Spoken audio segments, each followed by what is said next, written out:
Le livre de la semaine, c'est le livre d'une voix de Sud Radio, puisque c'est le livre de Cécile de Ménibus, Je voudrais tout prendre d'elle. Un roman absolument poignant qui vous tient en haleine de la première à la dernière ligne. Bonjour Cécile. Bonjour Philippe, merci. Alors, avec plaisir, ce livre, c'est pas un road trip, mais un train trip. Pardonnerez l'accent, puisqu'il a pour fil rouge un voyage en train de Briançon à Brest, en passant par Paris.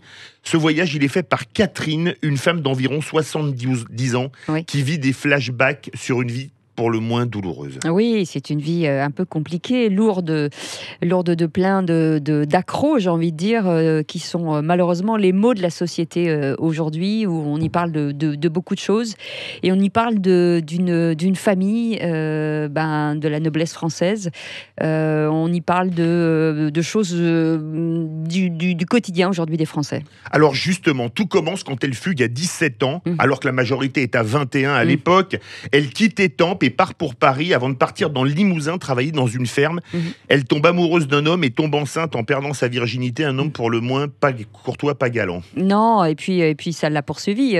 C'était compliqué pour elle. Elle part effectivement à 17 ans d'une vie enfermée dans une propriété. Elle croise même des Fordéales à Paris, ça existait encore à l'époque. Oui.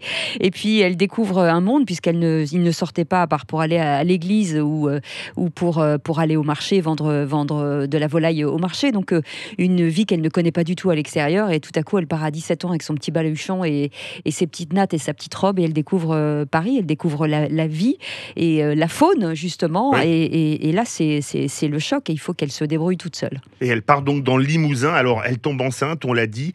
Elle est ramenée chez ses parents qui la font vivre hors les murs du château, lui disent qu'elle ira accoucher en Suisse pour abandonner le bébé, mais elle le met au monde après un Noël qui dépasse tout ce qu'on peut imaginer, et on est en période de Noël. Oui, après c'est le retour à la maison, c'est le qu'en dira-t-on, c'est le que vont dire les gens autour de nous, noblesse française, qu'est-ce qui va se passer, est-ce que cet enfant qui n'a pas de père, et cette gamine, parce que c'est encore une gamine forcément, et donc on veut cacher, et de là forcément il y a une chape de plomb qui va se mettre sur Catherine, et qui va l'obliger à vivre une vie dont elle n'a pas du tout rêvé. Et elle accouche d'un petit Thierry, et le jour du mariage de sa sœur, c'est le drame.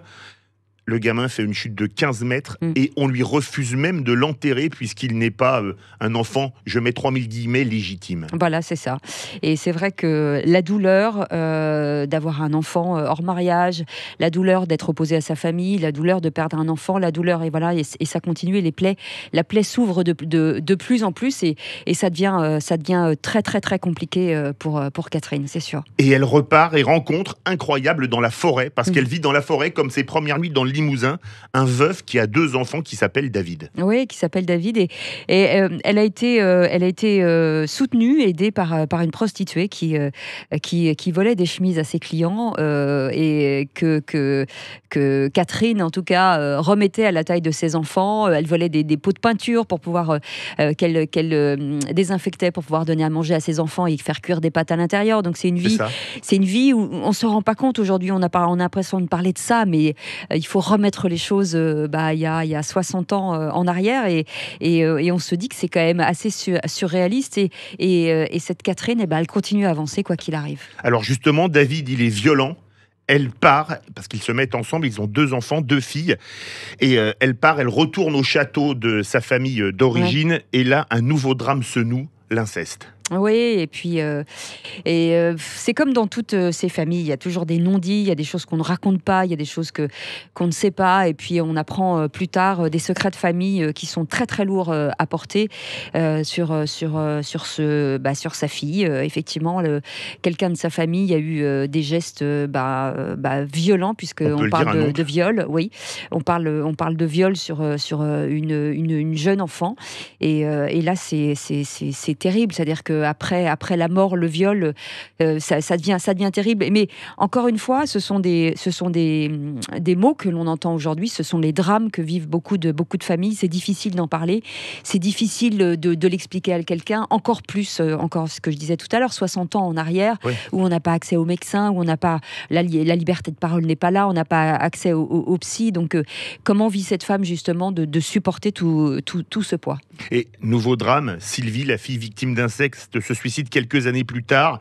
Un nouveau drame pour Catherine qui n'a plus que Constance, sa seconde fille.